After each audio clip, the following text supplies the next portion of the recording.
हैरानी की बात है, पिछले सप्ताह एक नौजवान मुझे कहते हैं कि मेरी सरकारी नौकरी और वो नहीं लगी है, मेरी सरकारी नौकरी नहीं लगी तो मैं HKRN में काम कर रहा हूं, तो किस तरीके से मेरी सरकारी नौकरी लग जाए। संयोग से वो गांव मेरा देखा हुआ गांव। मैंने जब पूछा कि आप कौन से परिवार से हैं, तो हैरानी की बात यह है कि वो ऐसे शख्स का भतीजा कि जिस शख्स के जिम्मे हरियाणा प्रदेश के नौजवानों को नौकरी देने का काम है। ये ठीक है, वो अपनी मर्जी से नौकरी नहीं दे सकते, और वो कौन है? स्टाफ सिलेक्शन कमीशन के चेयरमैन श्री भोपाल सिंह जी। यानी जो स्टाफ सिलेक्शन कमीशन का चेयरमैन भोपाल सिंह, उसका भतीजा भी वो नौकरी नहीं दे सकते। तो इसमें से आपको विश्वास होगा कि नौकरी यहाँ पर्ची और खर्ची से नहीं मिलती है। अब नौकरी हमारे किसी के सिफारिश करने से, कहने से नहीं मिलती है, नौकरी मिलेगी योग्यता से। तो योग्यता के आधार पर नौकरी मिलेगी। तो खदरी सुभाष अपने भोपाल सिंह जी के जो भतीजे हैं, उनको भी जब ये बताया, उनको हरपाल सिंह को ये अच्छा लगा कि हाँ, मैं अपनी योग्यता के आधार पर ही आगे नौकरी लगूं, ये उनकी इच्छा बनी है। तो इस प्रकार बहुत सी शिकायतें। एक व्यक्ति ने कहा कि मेरी जमीन का जो है इंतकाल नहीं हो रहा। वो इंतकाल 10 दिसंबर की चर्चा के दिन बहादुरगढ़ के गौरव, जब उनको बताया गया, डिप्टी कमिश्नर को हमने कहा, तो अब उनकी जमीन का इंतकाल ये हो चुका है। आंगनवाड़ी की जो हमारी बहनें थी, उन्होंने कहा हमारे जो मकान का किराया वो गांव में 200 रुपये में कहीं मकान मिलता नहीं है। उसी दिन हमने नोटिफिकेशन जारी कराया कि गांव के अंदर कम से कम 1000 रुपया, शहर के अंदर किसी मोहल्ले में 2000 रुपया ये जरूर मिलेगा। तो वो हमारा किराए की जो स्कीम है वो जारी हो चुकी है। और साथ ही हमने सुशासन दिवस पर अभी 25 दिसंबर तक को हमारी आंगनवाड़ी बहनों को 28,500 मोबाइल फोन ये भी दे दिए हैं, ताकि हमारी बहनें अच्छे से काम कर सकें। एक व्यक्ति ने हमको सुझाव दिया कि हमारे यहाँ बुजुर्गों के लिए तीर्थ यात्रा की योजना हो। मैं आपको यही बताना चाहता हूं कि हमने अभी मुख्यमंत्री तीर्थ दर्शन यात्रा योजना ये 5 दिसंबर को लागू की थी, और उस पोर्टल के ऊपर अभी हजारों लोगों की इच्छा जिन्होंने बताई है कि हम तीर्थ यात्रा पर जाना चाहते हैं। जनवरी महीने के अंदर 22 जनवरी को श्री राम जन्मभूमि पर जब मंदिर का उद्घाटन हो जाएगा, पहली यात्रा हमारी अयोध्या के लिए ये हम भेजेंगे। और जिन लोगों ने अप्लाई किया है उनको शुरू होगा, फिर हर समय समय पर हर प्रकार के हर शहर के लोगों को और उसमें भेजा जाएगा। तो मित्रों, अभी तक जितनी भी हमने शिकायतें मिली हैं, उन शिकायतों का समाधान तो हम कर ही रहे हैं। साथ ही एक विषय जो अपने को जानकारी है कि जनसंवाद के कार्यक्रम के बाद हमने जो विकसित भारत संकल्प यात्रा ये जो देश प्रदेश भर में शुरू हुई है, देश भर में ही वैसे तो शुरू हुई है, इसके माध्यम से भी शिकायतें मिल रही हैं। जनसंवाद और विकसित भारत संकल्प यात्रा, इसमें जो भी शिकायतें मिली हैं वो हम जनसंवाद पोर्टल उस पर डालते हैं। और जनसंवाद पोर्टल पर अभी तक 52,500 शिकायतें ये दर्ज हो चुकी हैं, जिसके अंदर लगभग 4,154 इनका निपटारा भी हो चुका है। इन शिकायतों का निर्माण कार्य भी वो साथ साथ शुरू हो गए हैं। जो सिविल के काम हैं, इंजीनियरिंग के काम हैं, लगभग 20,000 काम इन पर कार्य शुरू हो गया है। बाकी सभी बहुत जल्दी शुरू हो जाएंगे। तो हमारे यहाँ आया हुआ मिला हुआ एक एक कागज, चाहे वो शिकायत के रूप में है, चाहे डिमांड के मांग के रूप में है, चाहे समस्या के रूप में है, उसका समाधान किया जाता है और उसका हिसाब रखा जाता है। सभी प्रशासनिक सचिव मिलकर के अपने अपने विभाग के अंदर ये सब काम करते हैं। जनसंवाद के कार्यक्रम, उसके बाद विशेष चर्चा के कार्यक्रम, और अब अगला वर्ष 2024, जिस 2024 की पूर्व संध्या पर ही मैं आप सब लोगों को बहुत बहुत शुभकामनाएं और बधाई भी देता हूं। नया वर्ष खुशियों भरा आए, और इस नए वर्ष में ये जो संपर्क करने का काम है, हम निश्चित रूप से अगले सप्ताह एक नए स्वरूप में आपके सामने आएंगे। आपसे व्यक्तिगत बात भी करेंगे, आपके जिलों में जाकर के जनसंवाद के कार्यक्रम भी 25 जनवरी के बाद फिर से शुरू करेंगे। और जो ये 52,000 काम आपने हमको भेजे हैं या अथवा आप चल रहे हैं, अगले इस महीने के अंदर और भी जनसंवाद अथवा जो संकल्प यात्रा के माध्यम से हमको कागज मिल रहे हैं, जितने भी हैं, उनको हर महीने जो जो काम होंगे हर जिले के, वहां जाकर के और मैं स्वयं बताऊंगा कि कितने कितने काम आपके किस प्रकार के आए, कितने कितने काम इसमें हो गए। तो ऐसा जनसंवाद का भी कार्यक्रम, व्यक्तिगत बातचीत का भी कार्यक्रम, टेलीफोन का भी कार्यक्रम और सीधा टेलीविजन के माध्यम से प्रसारण का कार्यक्रम, ये सब कार्यक्रम अगले महीने एक नई योजना आपको हम देंगे और निश्चित रूप से इस संबंध को हम नए क्लेवर और नए फ्लेवर के साथ जारी करेंगे। इस प्रकार से आपके हमारे जो संबंध बढ़ाने में जितने भी साधन हैं उनका भी उपयोग करेंगे। जितने भी लोगों ने जितनी टेक्निक और जितने सारी व्यवस्थाओं में ये लोग हमारी सहायता करते हैं, सहयोग करते हैं, चाहे वो अधिकारीगण हैं, चाहे हमारे अपने सीएम स्टाफ के लोग हैं, अथवा जनता में जो प्रशासनिक या शासनिक सब अधिकारी हैं, उसमें हमारे विधायक हैं, हमारे सांसद हैं, हमारे मंत्रीगण हैं, हमारे पार्टी के भी जो पदाधिकारी हैं, इन सब का भी मैं इस अवसर पर बहुत बहुत आभारी हूं, बहुत बहुत धन्यवाद करता हूं।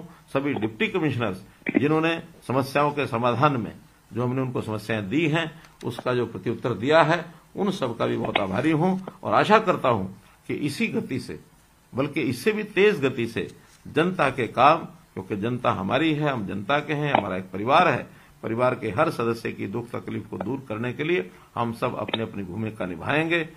मुझे बताते हुए बड़ी खुशी हो रही है कि उस अनुसार बहुत सी सफलता हमको मिली। कई नई योजनाएं हमने शुरू की और कई लोगों को सीधे सीधे लाभ भी मिले। इस योजना में हम सब लाभार्थियों को तो जोड़ते ही थे, साथ में संबंधित विभाग के अधिकारीगण और सभी हमारे डीसी महोदय वो भी सब इसमें जुड़ते थे। कुछ समस्याएं ऐसी होती थी जो सीधे सीधे हम डिप्टी कमिश्नर के जिम्मे लगाते थे और बाद में उनको सॉल्व भी किया जाता था। मित्रों, ये विचार मुझे 2022 के 9 दिसंबर के कार्यक्रम जब सोनीपत में जनसंवाद का कार्यक्रम हो रहा था, उस समय ये योजना ध्यान में आई कि आखिर हम उन लोगों से बातचीत करते हैं, लेकिन बहुत से लोग ऐसे हैं कि सार्वजनिक रूप से अपनी बात को कहने में संकोच करते रहे हैं। तो वो संकोच न करें, इसलिए क्यों नहीं उनसे टेलीफोन के माध्यम से और जोड़ा जाए, ताकि बिना संकोच के वो अपनी बात कह सके। क्योंकि अब इस समय इस बातचीत में अधिकारी भले सुन रहे होंगे, लेकिन वो सामने तो नहीं बैठे हैं, इसलिए उनके सामने कहने में जो संकोच होती थी वो संकोच एक प्रकार से दूर हुआ।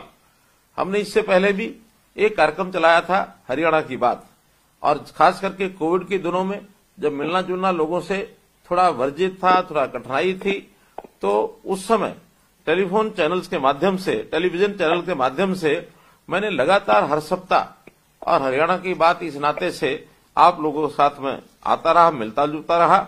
लेकिन इस विधा को जब कोविड समाप्त हुआ, फिर उसके बाद जनसंवाद के भी कार्यक्रम हुए, जनता में जाकर के सब चीजें करते रहे, फिर भी संख्या इससे और ज्यादा लोग हमारे साथ जुड़े, व्यक्तिगत रूप से जुड़े। तो ये जनसंवाद, ये जो हमारा जो बात है, सीधी बात, और ये जो विशेष चर्चा, इसका बहुत बड़ा उपयोग हुआ। आपकी जानकारी के लिए कि इस चर्चा में जो लगातार हमने अभी तक 49 समूह कार्यक्रम किए हैं, आज 50वां ये कार्यक्रम है। तो आज को यदि मैं मिला लेता हूं तो ये संख्या 6,30,000 से ऊपर बैठती है। तो 6,30,000 लोगों से टेलीफोन पर सीधी बातचीत करना, और उसमें लगभग 750 लोगों को, लाभार्थियों से मैं सीधी 1 to 1 बात भी कर चुका हूं। उनके कई प्रश्न और कई समस्याएं जो सामने आई हैं, सब लोगों ने कुल मिलाकर 650 समस्याएं रखी, जिसमें यानी सुझाव रखे और समस्याएं रखी। 330 तो उसमें से समस्याएं थी, और उन समस्याओं के निदान के लिए हमने सभी आगे विभागों को जो बताया गया है, तो 188 समस्याएं हैं जो इस समय तक सुलझ चुकी हैं। कुल 142 अभी भी समस्याएं वो एक प्रकार से पाइपलाइन में है, और मैं विश्वास दिलाता हूं कि ये सब समस्याएं सुलझाई जाएंगी। और इन सब योजनाओं को लागू करते समय हम लोगों ने जो सुझाव आए, नई नई योजनाएं भी बनाई। कुल 36 योजनाएं इस समय तक सुझाव के आधार पर हम क्रियान्वित कर चुके हैं। इसमें से कुछ का लाभ सीधा मिलने लग गया है, कुछ थोड़ा पाइपलाइन में है, और अगले चंद महीनों में उसका सीधा लाभ और ये सबको मिलेगा। तो इस प्रकार से जितने भी ये छोटे बड़े काम थे, जो आने वाली कठिनाइयां थी, इनको दूर करने के लिए योजनाओं का लाभ धरातल तक पहुंचे, इस नाते से इसका बहुत एक फलदायी परिणाम ये निकला है। और इससे हमारे जो सरकारी अधिकारी हैं उनको भी बहुत सी जानकारियां ऐसी मिली हैं कि यहाँ हम बैठ करके चंडीगढ़ में भले ही कितनी अच्छी योजनाएं बनाएं, लेकिन लागू करने में आने वाली कठिनाइयां, ये तो आखिर नीचे जनता जो फील्ड में बैठी है वही हमको बता सकते हैं। तो ऐसे 6,30,000 लोग ने सीधा सुना, 750 लोगों ने हमारे साथ अपनी बात शेयर की। तो इन बातों को लेकर के हमारी अधिकारियों को भी बहुत बड़ा लाभ हुआ इसका भी, और एक प्रकार से सारे सिस्टम को ठीक करने के अंदर जो मॉनिटरिंग करनी थी उस मॉनिटरिंग को करके हम उसका फॉलोअप भी लेते हैं, उस फॉलोअप में जो है लाभ मिला है। अगर मैं उन 36 योजनाओं की बात करता हूं, जो योजनाएं आप लोगों के यानी सुझाव के माध्यम से हमने लागू की हैं, बहुत सी उसमें लागू जो हो गई हैं। मुझे ध्यान है कि मई महीने में एक बच्चे ने एक छात्रवृत्ति की बात की और उसने कहा कि 9वीं से लेकर 10वीं तक मिलने वाली 7,000 रुपए की राशि, 11वीं से 12वीं तक मिलने वाली 7,750 रुपए राशि और उच्च शिक्षा के लिए 8,500 रुपए की राशि, ये 3 श्रेणियों में मिलती है। लेकिन इसके अंदर श्रम कल्याण बोर्ड द्वारा जो राशि दी जाती है वो कुछ ज्यादा है, और तब ध्यान में आया कि उसका अंतर कहीं 3,000, कहीं 2,500, कहीं 2,000। तो हमने एक साथ उसी दिन और सब योजनाओं को मिला करके ये राशि बढ़ा करके सबके लिए और 2,500 रुपया कर दी। ऐसे ही पंजीकृत श्रमिक के जो शारीरिक और मानसिक रूप से अक्षम और दिव्यांग बच्चे, उनको जो राशि मिलती थी वो 2,500 रुपये मिलती थी, और उसको भी बढ़ाने की जब बात आई तो केवल इस सुझाव को सुनकर के हमने उसको भी 3,000 रुपये मासिक कर दी। 2 जिले, 2 गांव, रेवाड़ी जिले का निमोट गांव, पलवल जिले का औरंगाबाद गांव, उसके आर्य समाज मंदिर, वहां से मांग आई कि पुस्तकालय शुरू किया जाए। हमने उसी समय निर्देश दिए कि यहां पुस्तकालयों की आवश्यकता है तो यहां पुस्तकालय शुरू किए जाए। इस बातचीत के आधार पर ये जो परिणाम निकल रहे हैं, एक बंधु ने, हमारे जो किसान थे, उन्होंने कहा कि सोलर पंप की शिफ्टिंग इसका भी प्रावधान नहीं है। हमने तुरंत, क्योंकि ये काम भारत सरकार का है, तो भारत सरकार को डीओ लिखा और उस डीओ में national institute of solar energy, उनको ये काम दिया जा चुका है और मुझे लगता है कि बहुत जल्दी इसकी परमिशन हमको ये मिल जाएगी। एक बार हमने सेल्फ हेल्प ग्रुप्स, इनसे बातचीत की और उसके अंदर बहुत सी सुझाव जो दिए गए। एक तो इनको काम करने के लिए जो तालाब में मछली पालन का काम है अथवा पंचायत की जमीन को ठेका लेने का विषय है, तो सेल्फ हेल्प ग्रुप को रियायत दी जाए। हमने तुरंत 10% की रियायत देने की ये घोषणा की और वो लागू हो चुका है। ऐसे ही बस स्टैंड की जो दुकानें हैं, सेल्फ हेल्प ग्रुप को अपना सामान बेचने के लिए कुछ स्थान मिले, वहां पर 10-25% जो दुकानों का आरक्षण केवल सेल्फ हेल्प ग्रुप के लिए ये कर दिया गया। इसी प्रकार दुकानें जो नीलामी में दी जाती हैं उसमें भी सेल्फ हेल्प ग्रुप को और 10% की रियायत ये की है। तो ऐसे एक ही दिन के अंदर 4-5 जो सुझाव आए उनको हमने लागू किया। अनियमित कॉलोनियों के बारे में एक समस्या रखी गई कि वहां पर बहुत सी कॉलोनियां ऐसी होती हैं जहां रेजिडेंट वेलफेयर एसोसिएशन नहीं बनी होती, तो रेगुलराइजेशन के लिए अप्लाई करने की जो शर्त थी वो आरडब्ल्यूए के द्वारा की जाती थी, और उसी समय हमने इस प्रावधान को हटा दिया कि अब कोई भी 2 व्यक्ति 3 व्यक्ति उस कॉलोनी के मिलकर के और रेगुलराइजेशन के लिए अप्लाई करेंगे तो रेगुलराइजेशन की पॉलिसी को वहां भी लागू कर दिया जाएगा। ऐसे ही हरियाणा शहरी विकास प्राधिकरण जो जमीन खरीद करके और यानी एक प्रकार से जो सेक्टर बनाते हैं उसमें जो उनके मकान बनते हैं, तो उसका प्रॉपर्टी आईडी, क्योंकि पहले जमीन होती है 1 एकड़ के हिसाब से लिखा जाता था, मकान बनने का प्रॉपर्टी आईडी बनना आसान नहीं था। हमने तय किया कि जब तक वो खाली जमीन है तब तक तो एकड़ के हिसाब से प्रॉपर्टी आईडी बने, लेकिन जैसे ही फ्लैट बनकर के तैयार हो जाए तो पहले उस फ्लैट की प्रॉपर्टी आईडी वो स्वयं बनाएंगे, उसके बाद उसको अलॉट करेंगे, और ये काम लागू हो चुका है। कोई डेवलपर यदि मकान बनाकर बेचेगा तो पहले वो जितने मकान बने हैं उन मकानों की वो आईडी बनवाएगा और प्रॉपर्टी आईडी बनने के बाद ही उसको हम लागू करेंगे। एक विषय था कि प्रगतिशील किसानों से जो बातचीत हुई, उन्होंने कहा कि वियतनाम में ट्रेनिंग पर बहुत से किसान जाना चाहते हैं। तुरंत हमने विभाग को निर्देश दिए कि उनको कोई ना कोई सब्सिडी दी जाए और प्रगतिशील किसानों के लिए, और प्रगति यानी किसान कल्याण विभाग इसकी योजना बना रहा है, बहुत जल्दी इसको भी इसकी घोषणा कर दी जाएगी। ऐसे ही फसलों में जब बाढ़ आने के बाद खेती में नुकसान हुआ उसका मुआवजे के साथ साथ जो दोबारा बिजाई करते हैं उनको भी कुछ राशि मिलनी चाहिए। जब ये बाढ़ आई थी तो उस समय एक बहुत बड़े क्षेत्र के अंदर लगभग 50,000 एकड़ जमीन ऐसी थी जहां लोगों ने दोबारा बिजाई की। उस सुझाव के आधार पर ही दोबारा बिजाई का भी हमने 7,000 रुपया एकड़ तुरंत उसकी योजना बना करके, और ये राशि जो है 34 करोड़ रुपया मुआवजे की राशि दी जा चुकी है। तो मित्रों, योजनाएं बहुत हमको जो मिलते रहे सुझाव, उसको हम करते रहे हैं।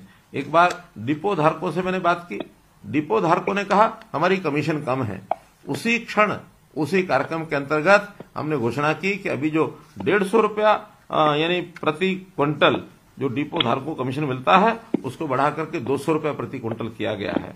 तो ऐसे ही डिपो धारकों को केंद्र सरकार से जो कमीशन आती है वो देरी से आती है। तो हमने ये भी उस समय एक वादा किया था कि भले ही केंद्र सरकार देरी से देती है, लेकिन हम उसको हरियाणा सरकार से टाइमली देंगे और केंद्र सरकार से पैसा बाद में भी आएगा, तो प्रदेश सरकार उस देरी के हिसाब से उसको एडजस्ट करेगी। तो राशन डिपो जितना उनका राशन यानी राशन डिपो धारक जो बांटेंगे, उतना कमीशन महीने के आखिर में उनको तुरंत दे दिया जाएगा। इसमें जो है देरी नहीं होगी। इसी प्रकार से शहरी आवास योजना, इसकी जो किस्त थी, तीसरी किस्त, वो नहीं दी गई थी। तुरंत विभाग को हमने निर्देश दिए, 31 अगस्त तक तीसरी किस्त अब सबको मिल चुकी है, कोई इसमें बकाया नहीं है। इसी प्रकार मुख्यमंत्री शहरी आवास योजना, जिन गरीब परिवारों के पास मकान अभी नहीं है, उनको मकान देने के लिए भी हमने योजना बनाई है और जिस पोर्टल को लागू किया है, अभी 2,90,000 लोगों ने उसमें आवेदन किया है। और मैं मानकर चलता हूं कि जनवरी के पहले 15 दिन में इस योजना को फ्लोट करके और जिनको मकान मिलने हैं उनके लिए उस योजना को बना करके दे दिया जाएगा। इसी प्रकार एक विषय जो बीपीएल के नाते से अभी जो बिजली के बिल की शर्त, ये 12,000 रुपये वार्षिक लगाई गई थी, तो उस 12,000 की शर्त को हमने हटाने की घोषणा की थी। यानी पहले 9,000 से 12,000 की थी और बाद में अब 12,000 को भी हटा दिया है। तो बिजली बिल की कोई शर्त अब जो है बीपीएल के कार्ड बनाने में अथवा बीपीएल की श्रेणी में लाने के लिए वो नहीं रखी जाएगी। आंगनवाड़ी कार्यकर्ता, इनके साथ भी बातचीत हुई और उस बातचीत के अंदर बहुत नई बातें निकल करके आई। 8 बातें ऐसी थी जो सुझाव के रूप में आए। उन योजनाओं को लागू करने के लिए हमने फाइल बना करके भेज दी है और मुझे लगता है कि फाइनेंस डिपार्टमेंट उसको बहुत जल्दी आने वाले 8 दिन में उसको सबको क्लियर करके और ये सब जो योजनाएं हमने आंगनवाड़ी कार्यकर्ताओं के लिए बनाई थी वो सब लागू हो जाएंगी। अभी पिछले 15 दिन पहले ही मैं किसानों से बात कर रहा था, तो उन किसानों ने सुझाव दिया कि हमें जो सब्सिडी है वो 2 प्रकार की सब्सिडी नहीं मिलती है, रोटावेटर और आलू बिजाई की मशीन। इस रोटावेटर और आलू बिजाई की मशीन हमने कृषि विभाग को कृषि मंत्री के माध्यम से कहा है, उन्होंने स्वीकार कर लिया है बहुत जल्दी और उसको लागू कर दिया जाएगा। तो इस प्रकार से मित्रों, इतनी नई योजनाएं हमने जो आप लोगों ने बताई, हाथों हाथ लागू करने का जो काम किया है, मुझे नहीं लगता कि शायद इतिहास में कभी ऐसा ही होता होगा कि श्रोता ने और हमें सुझाव दिया और उस सुझाव के आधार पर हमने तुरंत उसको लागू किया। ये जो काम हमको अच्छा लगा कि जनता के दुख के लिए, जनता के कष्ट के लिए हम हमेशा तैयार हैं। इस कार्यक्रम के माध्यम से कई बार तो अति जिसको कहना चाहिए हैरान करने वाले और ऐसे जो लोगों के भाव प्रकट होते थे खुशी के मारे, कभी कभी तो इतनी खुशी उनको होती थी कि वो अपनी समस्या को भूल जाते थे और उनको कई बार तो भरोसा ही नहीं होता था कि हम मुख्यमंत्री से बात कर रहे हैं। हमको यानी एक प्रकार से उस उनकी खुशी में शामिल होने का मौका लगता था, उतना ही अच्छा हमें भी लगता था। हाँ, समस्या के समय कुछ पीड़ा वो बताते थे, पीड़ा को, कष्ट को मैं समझते हुए उतना कष्ट, उतना दुख हमको भी होता था कि हमारा एक परिवार का सदस्य है और परिवार का सदस्य इतना पीड़ित है तो हमको भी उसकी पीड़ा में शामिल होकर के उसकी समस्या का हल करना है। तो हम इन समस्याओं को हल करने के लिए कोई एक नागरिक से बात कर रहे हैं ऐसा नहीं है, बल्कि मैं अपने परिवार के सदस्यों से बात कर रहा हूं। इतनी पीड़ा होती है तो तब जाकर के समस्याओं का हल होता है। मुझे खुशी है इस बात की कि इतने सारे लोगों की समस्याओं को सुन करके हल करने का जो हमने काम किया है और उस नाते से हमने आगे इस बात को बढ़ाया है। आज ये 50वां कार्यक्रम, मैंने योजना से कहा कि आज किसी लाभार्थी से बात नहीं करेंगे, बल्कि जितने लोग पहले जुड़े थे उन्हीं लोगों में से जो आज जुड़ सकें, एक बार फिर दोबारा से उन्हीं लोगों को जोड़ा जाए। तो उन 6.5 लाख या 6,30,000, अभी 6,17,000 लोग पिछले उस के जो हमारा कार्यक्रम था उस तक थे, तो उन 6,17,000 में से आज हमने तय किया कि हर गांव से कोई ना कोई व्यक्ति जुड़ना चाहिए, हर मोहल्ले से कोई जुड़ना चाहिए। आज गली मोहल्ले गांव के इस समय मेरे पास 19,411 का आंकड़ा है कि जो जुड़ चुके हैं। मुझे नहीं लगता होगा आज कोई गांव बचा होगा जिसमें से 1 या 2 लोग हमारे साथ नहीं जुड़े हुए, क्योंकि कुल गांव कुल पंचायतें तो 6,500 के आसपास ही हैं। ऐसे ही मोहल्ले और सारे वार्ड अगर मिलाएं वो भी 2,000-2,500 के आसपास ही बनते हैं। तो 9,000 जगह से 19,400 लोग जुड़े हैं। तो निश्चित रूप से हर गांव से ऑन एवरेज 3 लोग जुड़े हैं, 2 लोग जुड़े हैं। तो 2-3 लोग हर जगह से जुड़े हुए, इन सब का मैं अभिनंदन करता हूं। और मुझे खुशी है कि पूरा हरियाणा जब मेरी बात को सुनता है तो उनमें से एक विश्वास जागता है कि हाँ, इस सारे माध्यम से हमारे जो है समस्याएं जो है उसका हल मिलेगा। और कई जगह तो नए नए जो बातें, नए नए विषय सुन करके हमको भी बड़ी हैरानी होती है। मुझे ध्यान है चरखी दादरी का गांव इमलोटा का किसान वो कहता है कि धान की खेती हम लोगों ने आपकी बात सुन करके छोड़ दी है और धान की बजाय अब दूसरी फसलें वो उगाते हैं। और प्रदेश में मुझे ये भी पता लगा है कि इसमें से कई पंचायतें प्रेरित हो गई हैं और उन पंचायतों ने अपने गांव को इकट्ठा किया और यहां तक कहा कि हाँ, पानी की कमी के कारण से अब उनको धान की बिजाई नहीं करनी चाहिए। और कुछ गांव तो ऐसे हैं जिन्होंने धान बिजाई करने वाले किसानों पर जुर्माने का भी प्रावधान किया कि अगर कोई धान की बिजाई करेगा तो हम उसके ऊपर जुर्माना भी लगाएंगे। तो एक बहुत बड़ी पहल इस प्रकार से हुई है।